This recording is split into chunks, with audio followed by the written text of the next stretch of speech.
আউযুবিল্লাহ আউযুবিল্লাহ মিনাশ শাইতানির রাজিম বিসমিল্লাহির রহমানির রহিম। আসসালামু আলাইকুম।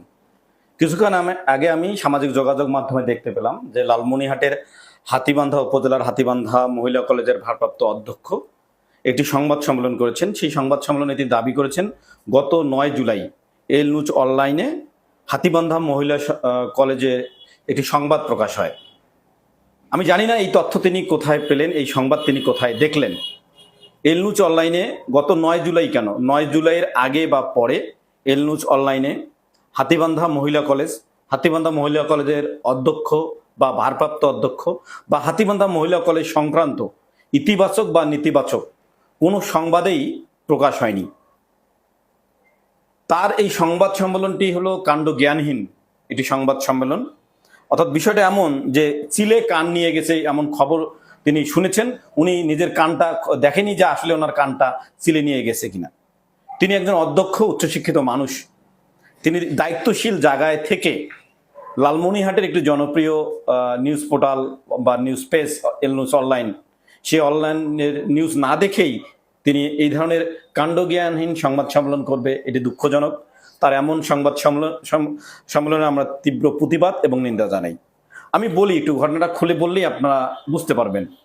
গত ৯ জুলাই আমি আমার যে পার্সোনাল আইডি রয়েছে আসাদুজ্জামান সাজু ফেসবুক আইডি, সেই ফেসবুক আইডিতে একটি ভিডিও আপ করি, যেটা দেখেন যে আপনারা আমি সমসাময়িক বিষয় নিয়ে নিয়মিত কথা বলি।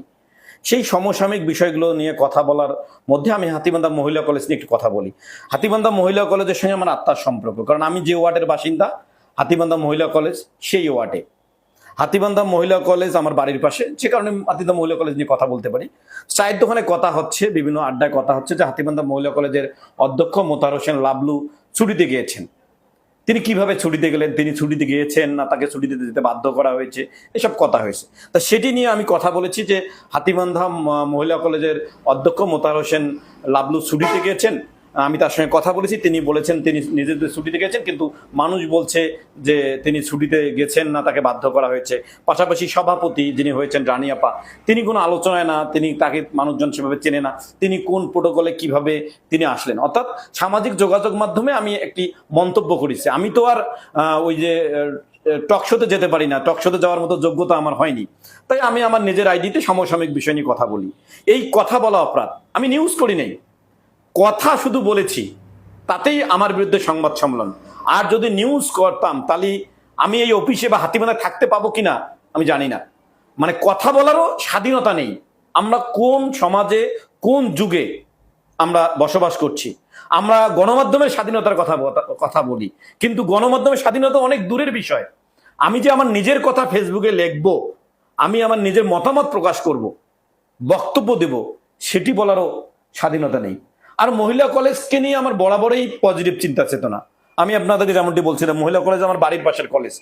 মহিলা কলেজের আত্মার সঙ্গে আমার আত্মা জড়িত। মহিলা কলেজ যখন প্রতিষ্ঠা হয় তখন আমার বাড়ি থেকে না হলেও 10-15টা বাস দেওয়া হয়েছে। তো মহিলা কলেজকে নিয়ে আমি তো নেতিবাচক মানে নেগেটিভ কোনো নিউজ করিনি। হ্যাঁ, আমি যদি বলতাম এরকম ঘটনা আছে যে উন্মুক্ত থেকে পাশ করে মহিলা কলেজের শিক্ষক হয়েছে, আমি এই কথা কিন্তু বলি নাই। যদি এই কথা বলতাম তাহলেই বলতাম যে মহিলা কলেজের মান সম্মান নিয়ে আমি কথা বলতাম। আমি যদি বলতাম যে যেমন মহিলা কলেজের যিনি ভারপ্রাপ্ত অধ্যক্ষ, তিনি আওয়ামী লীগের আমলে নিয়োগ পেয়েছেন, তাকে নিয়োগ দিয়েছে কে? তৎকালীন আওয়ামী লীগের সাধারণ সম্পাদক মাহমুদুল হাসান সোহাগ, যিনি এই বর্তমান ভারপ্রাপ্ত অধ্যক্ষের বাবার চির প্রতিদ্বন্দ্বী মোতাহার হোসেনের ছেলে। তা আওয়ামী লীগের লোকজন কিভাবে বিএনপি পরিবারের লোকজনকে নিয়োগ দিলেন, কোন প্রোটোকলে নিয়োগ দিলেন, কিসের বিনিময়ে নিয়োগ দিলেন, এটি নিয়ে যদি আমি কথা বলতাম, আমি তো এটি নিয়ে কথা বলিনি। বরঞ্চ আমি ভারপ্রাপ্ত অধ্যক্ষ, তিনি আমার সম্পর্কে দুঃসম্পর্কে মামাতো বোন হবে, তাকে অভিনন্দন জানিয়েছি, তাকে আমি ধন্যবাদ জানিয়েছি। আমি তাকে নিয়ে তো নেগেটিভ কোনো চিন্তা চেতনা করিনি। আমি যেটা বলি নাই যে তিনি যে ভাইস প্রিন্সিপাল হয়েছেন, তার এই ভাইস প্রিন্সিপালের নিয়োগ প্রক্রিয়াটা বৈধ কিনা, কতটুকু বৈধ, এটি নিয়ে তো কথা বলিনি। দেখেন, আর একটা বিষয়ে কথা বলি যে এই কলেজের দুজন সদস্য রয়েছেন, পরিচালনা কমিটির সদস্য। তার মধ্যে একজন মোবারক হোসেন স্যার, যিনি এসএস এর শিক্ষক, তিনি আমার শ্রদ্ধেয় শিক্ষক মানুষকে কলেজের পরিচালনা কমিটি শিক্ষক করেছে, অভিনন্দন, ভালো হয়েছে। তিনি শিক্ষা সম্পর্কে বোঝেন, তার পরামর্শ যদি গ্রহণ করে তাহলে কলেজ পরিবর্তন হবে। আমি যদি বলতাম যে মোবারক হোসেন হাতীবান্ধা উপজেলা বিএনপির আহ্বায়কের ভাই, তাহলে আমার অপরাধ হইতো। আমি তো এটা বলি নাই। তাহলে আমার অপরাধটা কোথায় ভাই? আর একজন সদস্য জুয়েল স্যার, হাতীবান্ধার শিক্ষাবিদ, হাতীবান্ধার সর্বজনীন শ্রদ্ধেয় ব্যক্তি জুয়েল স্যার হাতীবান্ধা এসএস এর শিক্ষার পরিবেশ চেঞ্জ করে দিয়েছে। এই জুয়েল স্যার গার্লস মহিলা কলেজের পরিচালনা কমিটির সদস্য হয়েছে। ওয়েলকাম, তাকে অভিনন্দন। আমি বিশ্বাস করি জুয়েল স্যার হাত ধরে তিনি যদি ভালোভাবে পরিচালনা করেন তাহলে মহিলা কলেজের শিক্ষার পরিবেশ চেঞ্জ হবে। হ্যাঁ, আমি যদি বলতাম যে এই জুয়েল স্যার যিনি ভারপ্রাপ্ত অধ্যক্ষ আছেন তার ফুফাতো ভাই, তাহলে আমার দোষ হইতো যে তার এই কোটায় তিনি হলো। আমি তো এগুলো বলিনি। আমি সবসময় ইতিবাচক চিন্তা করেছি, পজিটিভ চিন্তা করেছি আমাকে নিয়ে, মানে আমি নাকি মহিলা কলেজের বিরুদ্ধে ষড়যন্ত্র করছি। এই দেখেন, মহিলা কলেজে আমার মেয়ে পড়ার কথা, মহিলা কলেজে শিক্ষার পরিবেশ নেই দেখে আমার মেয়েকে আমি আলিমুদ্দিনে দিয়েছি। আমি তো এটা বলতে পারতাম যে মহিলা কলেজে শিক্ষার পরিবেশ নেই, আমি তো কোনোদিন বলিনি। কারণ আমি চাইছি যে মহিলা কলেজের কোনো খবর যেন বাইরে প্রকাশ না হয়। মহিলা কলেজে ঢুকে দাও, মহিলা কলেজের সবকিছু বিষয়, অনেক ভিতরের খবর জানি, নিয়োগ প্রক্রিয়ার খবর জানি, কে কিভাবে নিয়োগ পেয়েছেন, কার বান্ধবী কিভাবে নিয়োগ পেয়েছেন, কাকে কিভাবে নিয়োগ দিয়েছে, এগুলো তো অনেক ইতিহাস জানি।